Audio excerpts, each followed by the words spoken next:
Selamat datang di channel Pemuja Malam. Jangan lupa like, share, and subscribe ya. Terima kasih. Chapter 55.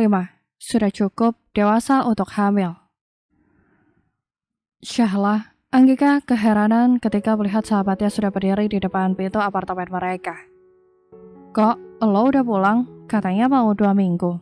Terus Pak Amar mana? Lo pulang sendirian? Syahla tidak mampu menjawab semua pertanyaan Anggika.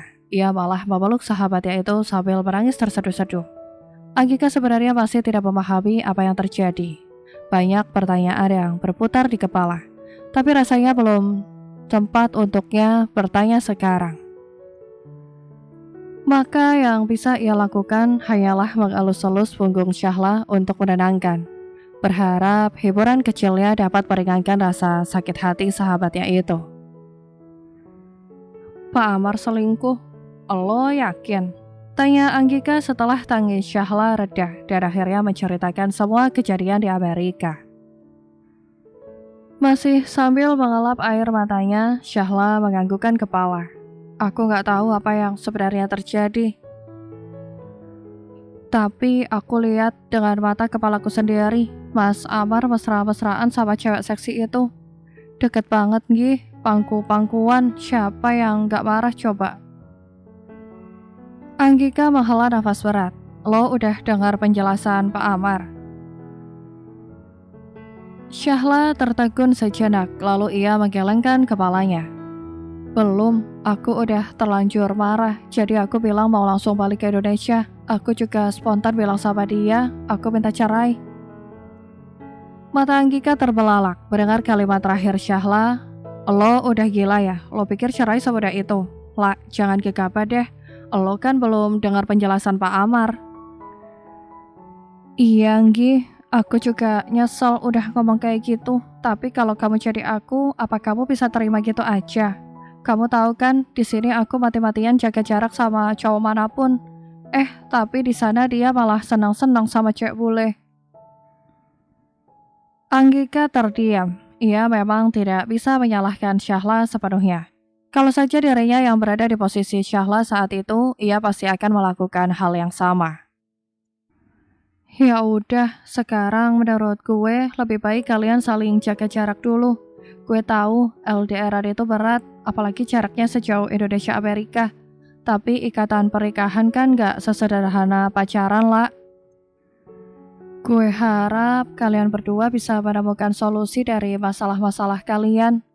Gue juga berharap semoga pernikahan kalian tetap langgeng sampai maut memisahkan.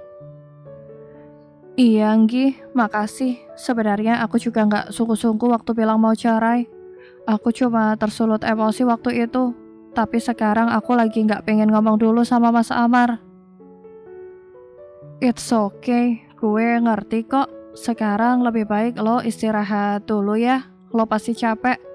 Anggika membimbing Syahla masuk ke kamar. Setelah itu ia menutup pintu kamar dengan perlahan.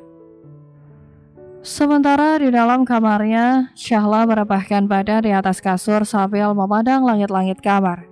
Pikirannya menerawang jauh meskipun dia marah pada sang suami, tak ayal jauh di lubuk hatinya ia merasa khawatir. Apa yang sedang dilakukan suaminya sekarang? Apa suaminya itu akan menyusul ke Indonesia? Atau malah menetap di Amerika bersama Dasya? Mengingat nama perempuan itu membuat emosi Syahla kembali tersulut. Ia kemudian meraih selimut dan menutupi tubuhnya dari kepala sampai kaki.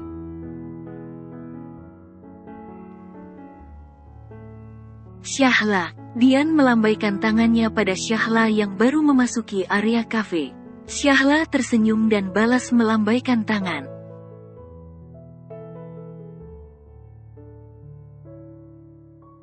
Maaf kak, udah nunggu lama ya? Tanya Syahla setelah selesai cipiki dengan Dian. Enggak kok, barusan aja gue. By the way, kemarin yang baru dari Amrik, mana olehnya, goda Dian.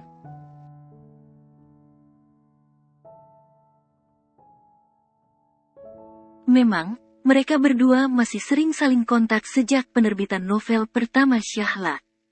Dan kali ini, Dian kembali minta bertemu untuk membicarakan kontrak berikutnya.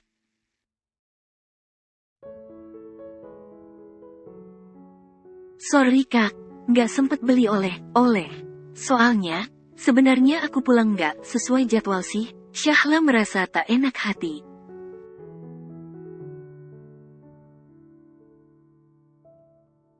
Aduh, gue cuma bercanda kali lah. Nggak usah dibawa hati begitu. Gue kan kesini juga niatnya bukan mau minta oleh-oleh, tapi mau ngomongin kontrak.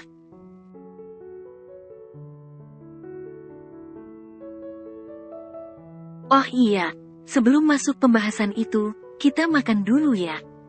Gue lapar banget.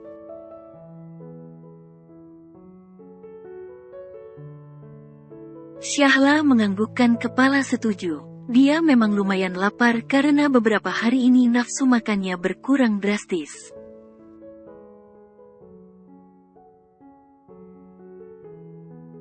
Mungkin efek dari sakit hati juga membuat orang menjadi tak nafsu makan.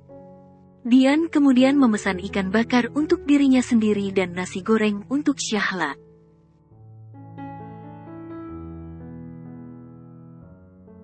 Segera saja, dua wanita berbeda usia itu sudah asyik membicarakan banyak hal. Membuat Syahla sejenak lupa pada semua masalahnya.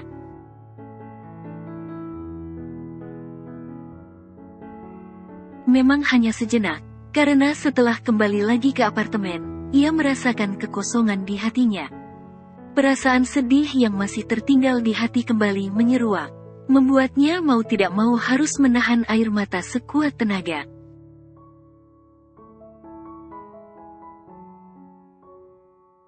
Syahla. Panggilan itu membuat Syahla menoleh, terlihat Gian keluar dari lift.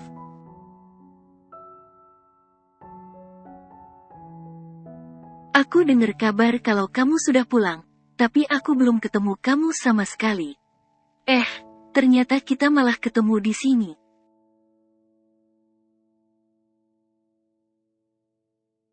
Hai, Syahla sebisa mungkin memaksa bibirnya untuk tersenyum. Meski ia belum sempat menyembunyikan matanya yang terlihat sembab.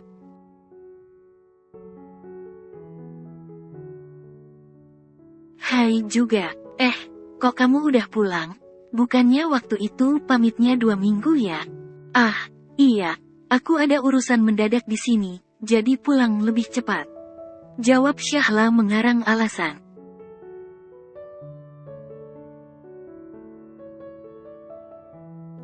Gian memang menganggukkan kepala, tapi matanya memperhatikan wajah Syahla dengan seksama.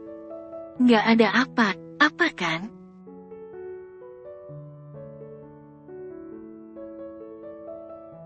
Syahla terhenyak, tak menyangka Gian akan bertanya begitu. Tapi ia buru menggeleng. Nggak ada apa kok.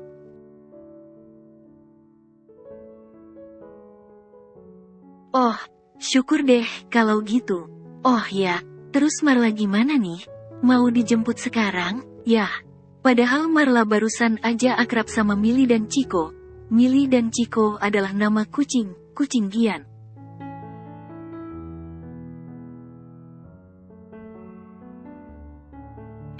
Sebenarnya aku mau ngerepotin kamu lagi sih. Aku mau minta tolong kamu jagain Marla sebentar lagi. Soalnya akhir ini aku sibuk, jadi kayaknya malah nggak bisa ngurus Marla seharian.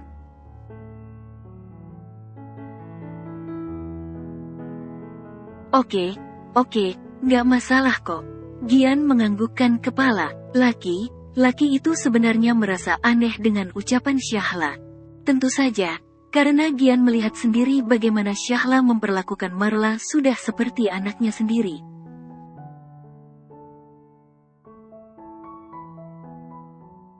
Bahkan sebelum berangkat ke Amerika pun, Syahla terlihat berat sekali melepaskan Marla. Jadi, kenapa sekarang dia malah mau menitipkan Marla lebih lama?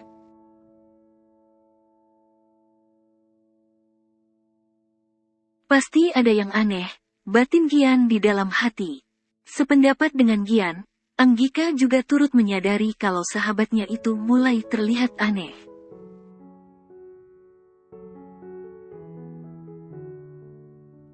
Beberapa hari ini dia bahkan jarang melihat Syahla makan 2 kali sehari. Yah, mungkin saja sih gadis itu beli makan di luar.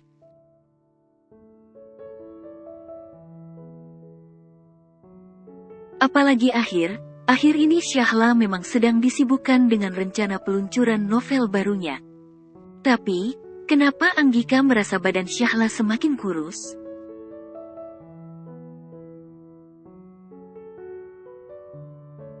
Anggika juga sering melihat Syahla muntah layaknya orang sakit.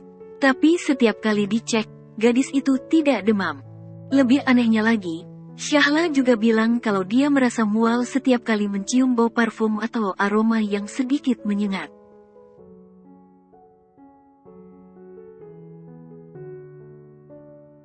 Akhirnya Anggika ikut terkena imbasnya, dia tidak diperbolehkan memakai parfum jika berada di dalam rumah. Kegelisahan Anggika kemudian dibagikan kepada pacarnya, Kak Ren. Tapi, respon Kak Ren benar di luar dugaan.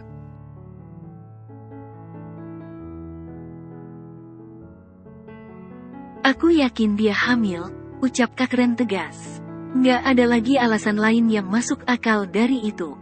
Hah, jangan sembarangan ngomong sayang, hardik Anggika. Syahla kan masih kuliah, dia masih muda. Nggak mungkin hamil.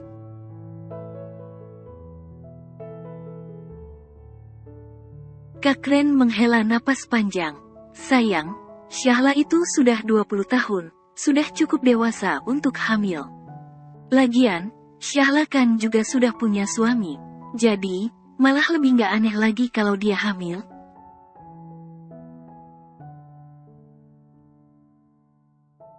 Iya sih, Anggika menggigit bibir. Tapi, masalahnya tuh, dia sama suaminya sekarang lagi cekcok. Jadi, kalau hamil.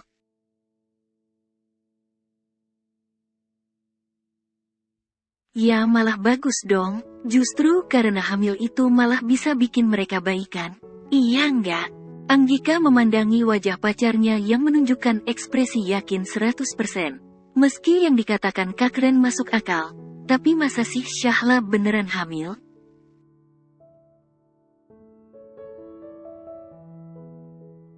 Coba deh, kamu bilang pelan ke Syahla. Minta dia cek kehamilan pakai tes pack. Kalau dia memang beneran hamil, berarti dia harus mulai jaga diri sekarang. Tapi kalau enggak, ya dia harus ke rumah sakit buat periksa kondisi kesehatannya.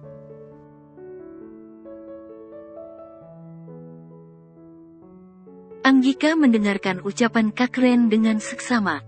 Otaknya mulai berpikir, bagaimana caranya membicarakan soal ini ke Syahla.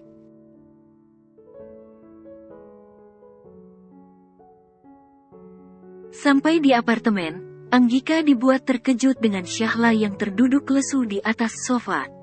Kepalanya tertunduk dan wajahnya tertutup oleh rambut panjangnya yang terurai.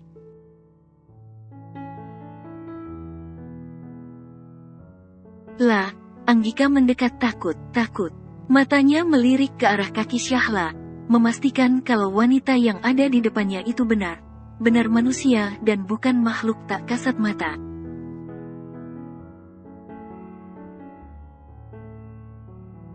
Loh kenapa? Syahla mendongakkan kepalanya, terlihat wajahnya sudah basah karena air mata.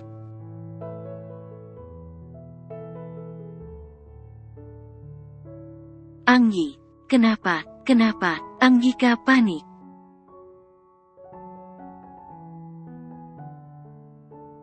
Lo sakit, mau gue antar ke rumah sakit? Syahla gelengkan kepalanya.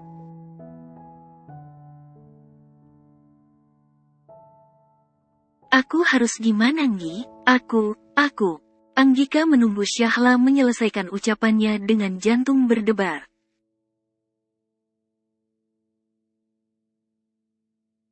Kenapa? Lo kenapa? Syahla menunjukkan sebuah benda pipih di tangannya pada Anggika.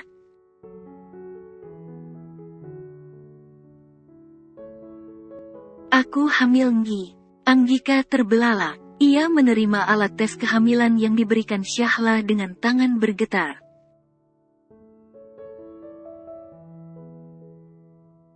Ini valid gak sih, La?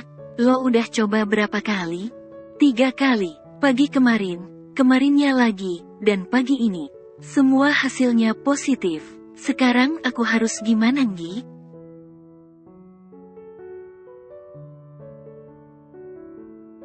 Anggika duduk di samping Syahla dan membiarkan Syahla menyandarkan kepala di bahunya. Ya gimana lagi? Ini kan udah terjadi. Lo ngomonglah sama Pak Amar. Dia harus tahu karena dia kan suami lo.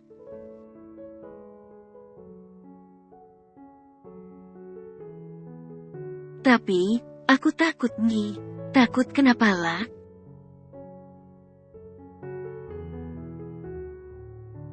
Takut kalau Mas Amar nggak mau sama bayi ini.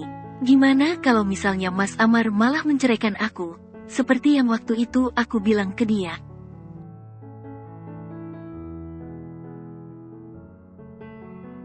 Aku harus gimana, Nggi, kalau itu terjadi?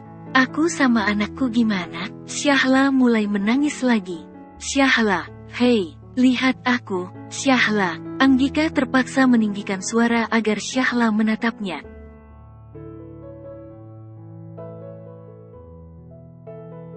Tenangin diri lo, oke? Semua itu cuma pikiran buruk lo aja. Gue yakin Pak Amar gak akan ngelakuin itu. Gue tahu banget betapa sayangnya dia sama lo. Syahla, sekarang lo gak cuma bertanggung jawab sama diri lo sendiri.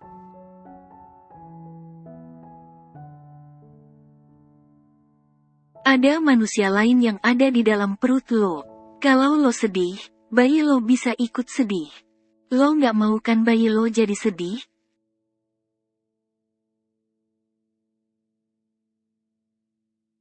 Syahla gelengkan kepalanya. Good. Jadi, mulai sekarang, jadilah seorang ibu yang bahagia dan selalu berpikir positif. Jangan kebanyakan nangis, dan mulai tersenyum. Coba gue tes, Bu Syahla, senyum.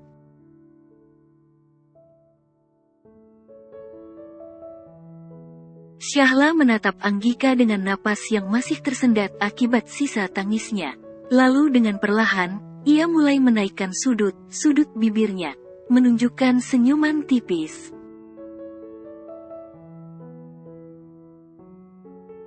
Bagus, Anggika memeluk Syahla dengan erat. Kamu sudah bisa jadi ibu yang baiklah.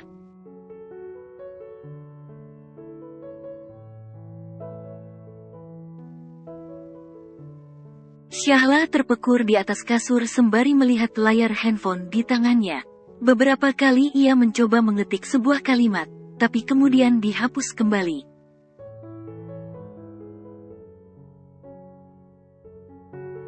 Hal itu terjadi berulang dalam waktu yang lama, membuatnya frustasi. Masih belum juga, lah. Anggika muncul sambil membawa nampan berisi buah-buahan. Ia mendekati Syahla yang menggelengkan kepalanya lesu.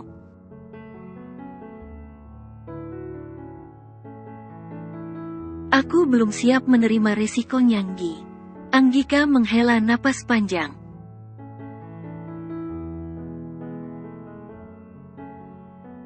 Gue kan udah bilang, Pak Amar pasti seneng banget kalau denger kabar itu dari lo. Udahlah, lah, nggak usah overthinking dulu.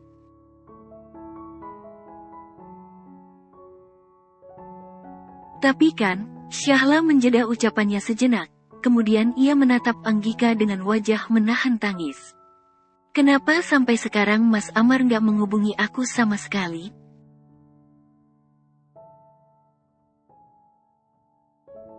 Anggika menggaruk rambutnya yang tidak gatal.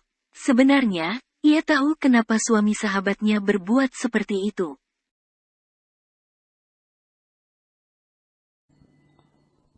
Bersambung.